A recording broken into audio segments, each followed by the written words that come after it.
గౌరవ ముఖ్యమంత్రి గారు. స్పీకర్ సార్, తెలంగాణ సమాజానికి నీళ్ళు అనేవి ప్రాణప్రదాయిని. ముఖ్యంగా దక్షిణ తెలంగాణ మహబూబ్ నగర్, రంగారెడ్డి, నల్గొండ, ఖమ్మం జిల్లా వరకు కృష్ణానది జలాల మీదనే ఆధారపడి జీవితాలు కొనసాగిస్తున్నాము. మహబూబ్ నగర్ జిల్లా 10 లక్షల మందికి పైగా వలసలు పోయి తట్ట పని, పార పని, మట్టి పని, బొగ్గుబాయి, ముంబై లాంటి వలసలు పోవడానికి కారణము 2009లో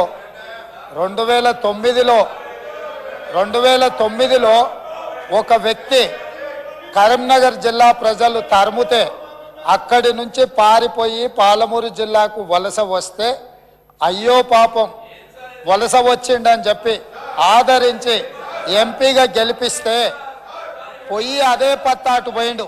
ఇవాళ అలాంటి జిల్లాకు సంబంధించి కృష్ణానది జలాల మీద చర్చ జరుగుతున్నప్పుడు ఆ మహానుభావుడు ఇక్కడికి రాకుండా ఫామ్ హౌస్లో దాచుకొని ఈరోజు తెలంగాణ సమాజాన్ని అవమానిస్తున్నాడు. ఇంతకంటే కీలకమైన అంశం ఈ తెలంగాణ సమాజంలో ఏమైనా ఉందా అధ్యక్ష? మీరు చెప్పండి. మీరు కూడా వికారాబాద్ జిల్లా కరువు ప్రాంతం నుంచి వచ్చిండ్రు కదా.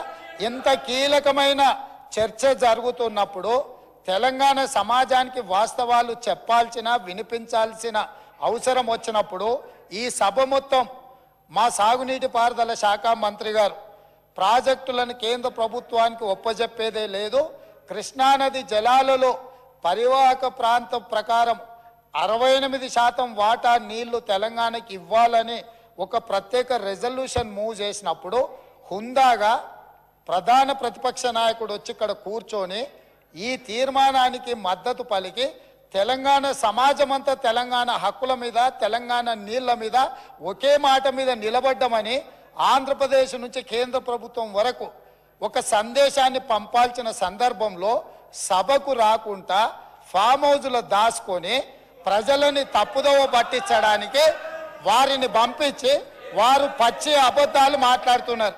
ఏది ఏమైనా మొన్న నేను చూసినప్పుడు ఆ కుర్చీ ఖాళీగా ఉండి ఈరోజు ఆ కుర్చీలో పెద్దలు పద్మరావు గారు కూర్చున్నారు. వారికి ఆ బాధ్యత ఇస్తానన్న వారన్నా నెరవేరుస్తారు.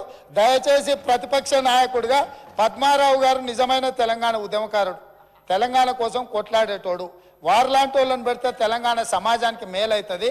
నేను ఒకటే చెప్పదలుచుకున్నా, ఈరోజు ఉత్తమ్ కుమార్ రెడ్డి గారు సభలో ప్రవేశపెట్టిన ఈ ప్రాజెక్టులను అప్పజెప్పేది లేదు అనేది మొదటి అంశము.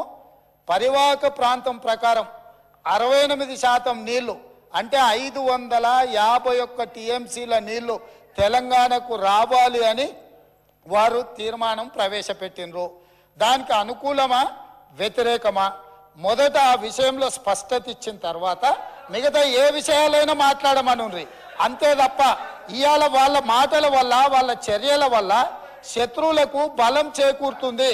శత్రువులకు దొంగలకు సద్దిమూటం మోసే విధానం మంచిది కాదు.